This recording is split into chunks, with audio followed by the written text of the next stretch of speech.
Hello વિદ્યાર્થી મિત્રો, નમસ્કાર. ધોરણ 11 કોમર્સ, વિષય વાણિજ્ય વ્યવસ્થા અને સંચાલન. આગળ આપણે બે પ્રકરણ પૂર્ણ કર્યા, જેમાં પ્રકરણ નંબર 2 ધંધાકીય સેવાઓ 1 ની આપણે વાત કરી, જેમાં આપણે વીમા વિશે, ટપાલ ખાતા વિશે, વાહન વ્યવહાર વિશે અને વખારનો આપણે અભ્યાસ કર્યો. હવે ધંધાકીય સેવાઓ 2 એટલે પ્રકરણ નંબર 3, જેની અંદર આપણે ખાસ અને મહત્વની કોઈ બાબતનો અભ્યાસ કરવાનો છે, તો એ છે બેન્કિંગ ક્ષેત્રની. બેન્કિંગ સેવા દરેક ધંધાદારી પેઢીઓને અત્યારના વર્તમાન સમયના જે બજાર છે એ બજારમાં રોજના હજારો વ્યવહાર કરવામાં બેન્કિંગ ક્ષેત્ર ખૂબ જ મહત્વનો ફાળો પૂરો પાડે છે. તો વિદ્યાર્થી મિત્રો, આ પ્રકરણ નંબર 3 ધંધાકીય સેવાઓ 2 ની આપણે શરૂઆત કરીએ, જેમાં આપણે સેવા ભણવાની છે બેંક વિશે. વિદ્યાર્થી મિત્રો, આપણને પ્રશ્ન થાય કે આ બેંક એ શું છે? પણ અત્યારના વર્તમાન સમયમાં જે બેન્કિંગ ક્ષેત્ર છે તેના આધારે અર્થતંત્ર આટલું વેગવંતું બન્યું રહે છે. તો એ બેંકની શરૂઆત સમજીએ કે બેંક કેવી રીતે તૈયાર થઈ, બેંક શબ્દ કેવી રીતે આવ્યો. બેન્કિંગની સેવા આપનાર સંસ્થાને આપણે બેંક કહીએ છીએ. વિશ્વની સૌપ્રથમ બેંક ઈસવીસન 1407 માં જીનીવા ખાતે સ્થપાઈ હતી. ઈસવીસન 1407 માં ક્યાં સ્થપાઈ હતી? જીનીવા ખાતે. ઇટાલિયન શબ્દ બેંકો, કયો શબ્દ? ઇટાલિયન શબ્દ બેંકો, એ બેંચ પરથી બેંક શબ્દની ઉત્પત્તિ થઈ. બેંકની પ્રવૃત્તિઓના પુરાવાઓ આપણને પ્રાચીન સમયમાં પણ જોવા મળે છે. રોમ, ગ્રીક અને ઇટાલીમાં એના બહુ પુરાવાઓ છે. આ શબ્દનો ઉદ્ભવ રોમન સામ્રાજ્ય, આ શબ્દ એટલે કયો? બેંક શબ્દ. કયો શબ્દ? બેંક શબ્દનો ઉદ્ભવ રોમન સામ્રાજ્યમાં થયો, જ્યાં નાણાં ધીરનાર વ્યક્તિ માસેલા ના નામે ઓળખતા હતા. કોના નામે ઓળખતા હતા? માસેલા. તો આ રીતે બેંક શબ્દ ધીમે ધીમે આગળ વધ્યો હતો. રોમ, ગ્રીક અને ઇટાલીની અંદર જો વાત કરીએ તો જે બેન્ચ પર બેસીને કેટલાક લોકો, જે મજૂરો કે કામદારો હોય, એના બચતના નાણાં એકત્ર કરતા હતા અને સાચવી રાખતા હતા. એના પર અમુક ટકા વ્યાજ પણ આપતા હતા અને જ્યારે જરૂર પડે ત્યારે તે નાણાં તે વ્યક્તિ પાછા પણ મેળવી શકતો હતો. એ લોકો એ પાટલી પર બેસીને આ કામ કરતા હતા. એટલે પાટલી ને આપણે બેન્ચ કહીએ, અને બેન્ચ શબ્દ પરથી બેંકા શબ્દ આવ્યો, અને બેંકા શબ્દ પરથી બેંક શબ્દને આપણે પ્રાધાન્ય આપ્યું. એટલે હાલના વર્તમાન સમયમાં આપણે બેંકને ઓળખીએ છીએ. તો એ બેંકનો આપણે પરિચય હવે લઈએ કે બેંક એ શું છે. તો અહીંયા બેંકની આપણી સામે બે વ્યાખ્યાઓ આપેલી છે. બે વ્યાખ્યાઓમાં પહેલી વ્યાખ્યા છે તે આરબીઆઈ આપેલી છે, રિઝર્વ બેંક ઓફ ઇન્ડિયાએ આપેલી છે, જે ભારતની મધ્યસ્થ બેંક છે. એમના મતે માંગવામાં આવે એટલે તરત જ, માંગવામાં આવે એટલે તરત જ નિર્ધારિત મુદતના અંતે, એટલે નક્કી કરેલા સમય પૂરો થાય ત્યારે નાણાં પરત કરવાની શરતે ધિરાણ કરવાના હેતુથી. શું કરવાના હેતુથી? ધિરાણ એટલે પાછા બીજાને આપવાના હેતુથી બચતો એકત્રિત કરતી સંસ્થાને બેંક કહે છે. શું કહે છે ને? બેંક. બચતો એકત્રિત કરતી સંસ્થાને શું કહે છે? બેંક. આ આરબીઆઈ ની વ્યાખ્યા. બીજી વ્યાખ્યા છે બેન્કિંગની સેવા આપતી સંસ્થાને બેંક તરીકે ઓળખવામાં આવે. બેન્કિંગની સેવા આપતી સંસ્થાને બેંક તરીકે ઓળખવામાં આવે. વિદ્યાર્થી મિત્રો, તમે અત્યારના વર્તમાન સમયમાં બેંક સાથે જોડાયેલા તો હશો જ. તમારા પરિવારમાં તમારા પપ્પાનું, તમારા મમ્મીનું, કોઈનું પણ બેંકમાં ખાતું હશે, જેના માધ્યમથી તમને થોડી ઘણી તો જાણકારી હશે. આ એ જ બેંકની આપણે વાત કરવાની છે. અને શક્ય હોય તો તમે હવે તમારું પણ જો ખાતું ન ખુલેલું હોય તો તમે તમારું ખાતું પણ બેંકમાં ખોલાવી શકો છો, જેથી બેંક વિશે તમને વધારે જાણકારી અને પરિચય મળે. અહીંયા તો માત્ર એનો પરિચય આપેલો છે, પણ બેંકના વિવિધ વ્યવહારો જો પ્રેક્ટિકલી આપણે રૂબરૂ જઈને કરીએ તો આપણને બેંક સાથેનો પૂરો ખ્યાલ આવે કે ખરેખર બેંક કેવી રીતે કામ કરે છે. આપણે આ બેંકનો વિસ્તૃત પરિચય મેળવવા બેંકના કાર્યોની આપણે ચર્ચા કરવાની છે. વિદ્યાર્થી મિત્રો, બેંકના આમ તો અહીંયા બે જ પ્રકારના જ કાર્યો ગણેલા છે. એક છે એનું મુખ્ય કાર્ય અને બીજા છે એના ગૌણ કાર્ય. તો આપણે આજે આ વિડિયોમાં માત્ર બેંકના મુખ્ય કાર્યોની ચર્ચા કરીશું, જે દરેક બેંકોએ ફરજિયાત કરવા પડે છે. એના વગર બેન્કિંગ ક્ષેત્રનું અસ્તિત્વ રહી શકતું નથી. એવા બેંકના મુખ્ય કાર્યો ની આપણે શરૂઆત કરીએ તો એવા બેંકના મુખ્ય કાર્યો 4 આપેલા છે. પહેલું થાપણો સ્વીકારવાનું એટલે નાણાં લેવાનું, બીજું ધિરાણ કરવાનું એટલે નાણાં આપવાનું, ત્રીજું રોકાણ કરવું એટલે વધેલા નાણાં હોય તો એને રોકાણ કરવું, અને આંતર બેન્કિંગ વ્યવહારો કરવા. આ 4 પ્રકારના કાર્યો એ મુખ્ય કાર્ય તરીકે ઓળખવામાં આવે. આપણે એની વાત કરીએ તો એમાં સૌથી પહેલું થાપણો સ્વીકાર. બેંક એ એવી સંસ્થા છે જે લોકોને પોતાની આવકનો કેટલોક હિસ્સો જે બચત સ્વરૂપે પડ્યો રહેતો હોય તો બેંક આવા બચતોને થાપણો સ્વરૂપે એકત્ર કરે છે, અને એ લોકો પાસેથી જે થાપણો એકત્ર કરે છે તેના ઉપર નજીવા દરે બેંક વ્યાજ આપે છે. અત્યારે હાલ વાર્ષિક લગભગ 4% જેટલું વ્યાજ દર આપે છે કોઈ પણ બેંક. તમારું બેંકમાં સેવિંગ એકાઉન્ટ હોય, બચત ખાતું, તો બેંક તમારા ખાતામાં પડેલી રકમ ઉપર તમને 4% વાર્ષિક લેખે વ્યાજ આપે છે. તો અહીંયા એ બેંકનું એ થાપણો સ્વીકારવાનું કાર્ય સૌથી અગત્યનું છે, કેમ કે બેંક થાપણો સ્વીકારશે જ નહીં તો એમાંથી કમાણી કઈ રીતે કરશે. એટલે બેંકનું સૌથી મોટું કામ છે લોકોનો વિશ્વાસ જાળવી રાખવાનો, લોકોનો વિશ્વાસ સંપાદન કરવાનો. જો એ લોકોનો વિશ્વાસ જાળવી શકે તો જ લોકો બેંકમાં થાપણો જમા કરાવે છે. એટલે બેંક જાહેર જનતા પાસેથી થાપણો અમુક જે વણવપરાયેલી રકમ હોય થાપણ તરીકે સ્વીકારે, તેના પર નજીવા દરે વ્યાજ આપે છે. બેંકની સૌથી મોટી જવાબદારી શું હોય છે?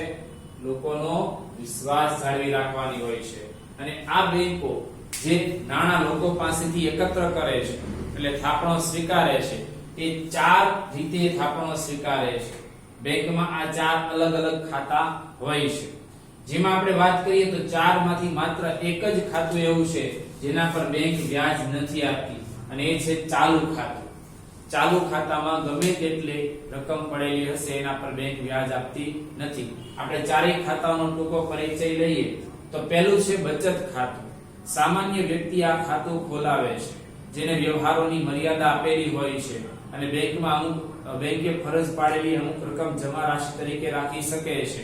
અહીંયા બેંક તરફથી તમામ સુવિધાઓ મળશે, પણ એના વ્યવહારોની મર્યાદા હશે કે મહિનાના તમે 4 થી 5 વ્યવહારો, દિવસના 1 થી 2 વ્યવહારો જ કરી શકો, એનાથી વધારે વ્યવહાર કરી શકતા નથી. એટલે બેંક તમને આ બચત ખાતા ઉપર 4% લેખે વાર્ષિક વ્યાજ આપે છે. ચાલુ ખાતું મોટા ભાગે વેપારી વર્ગ ખોલાવે છે.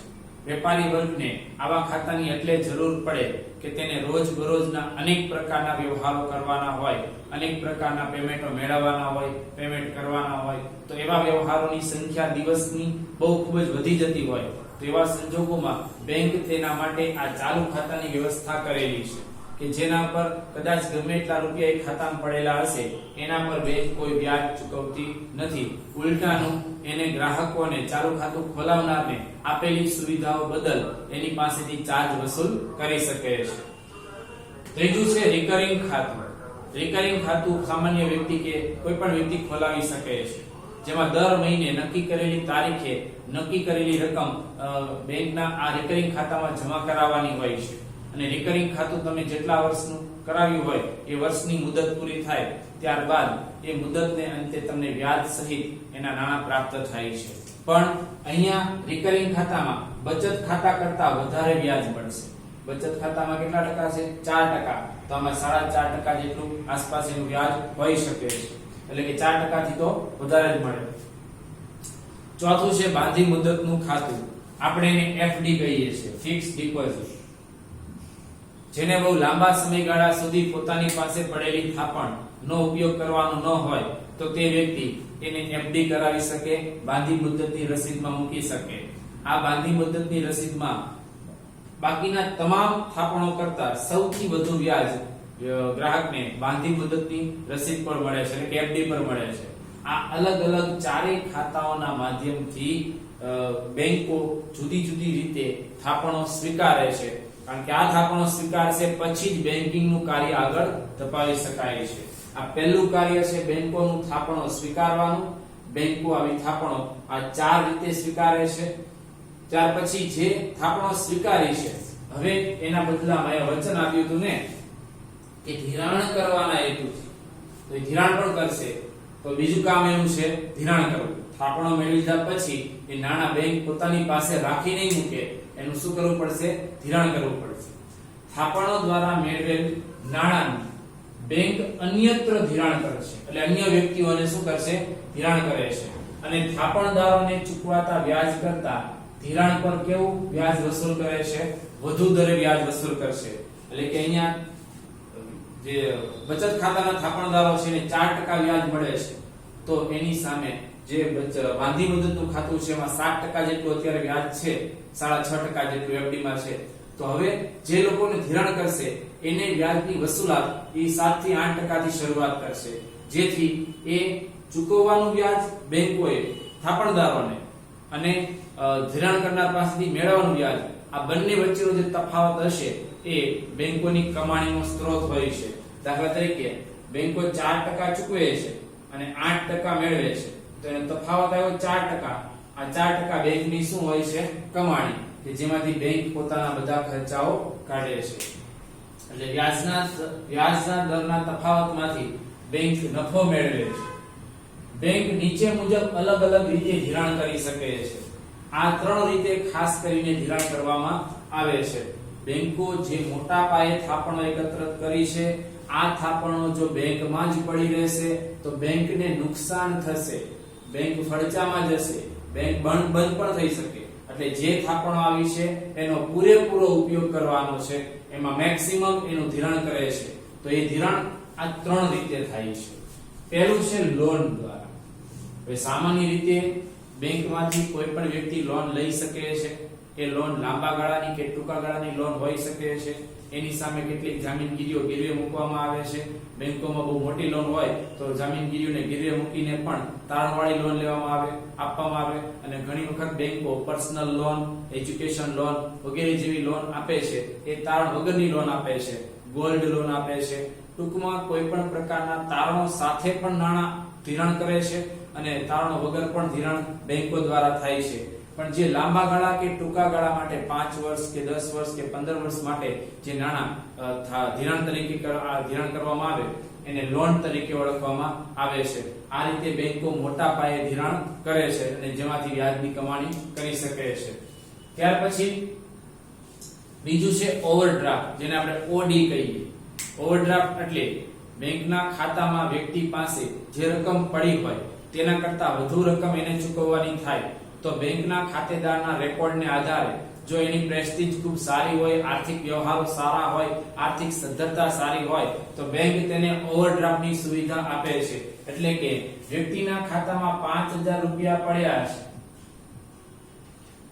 પરંતુ તેને ચેક લખ્યો છે 25000 નો, તેને ચેક લખ્યો છે 25000 નો, પણ ખાતામાં તો 5000 જ છે, તો પણ બેંક તે વ્યક્તિની શાખ અને પ્રેસ્ટીજ અને બેંકિંગ વ્યવહારોની આર્થિક સદ્ધરતાને આધારે એના 5000 ના જે ખાતામાં જમા રકમ છે છતાં પણ એનો 25000 નો ચેક પાસ કરી દેશે. અને એ વ્યક્તિને જણાવી દેવામાં આવશે કે તમારા ખાતામાં 20,000 તમારે આટલા દિવસમાં જમા કરાવી દેવાના છે, નહીં તો એના પર તમારે વ્યાજ ચૂકવવું પડશે.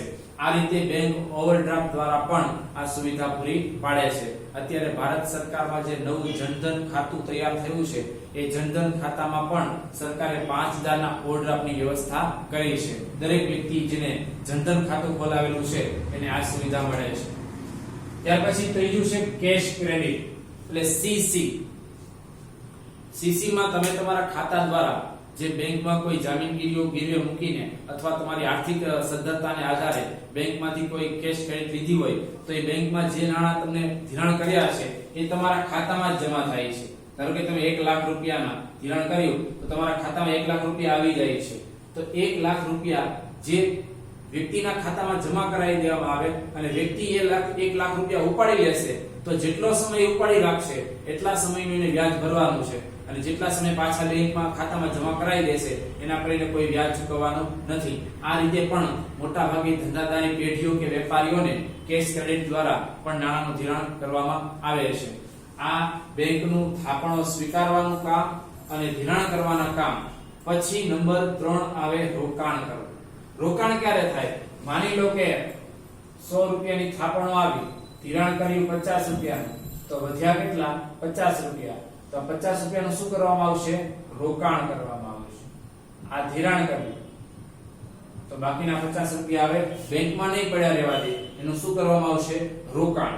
ક્યાં રોકાણ થશે? જોઈએ.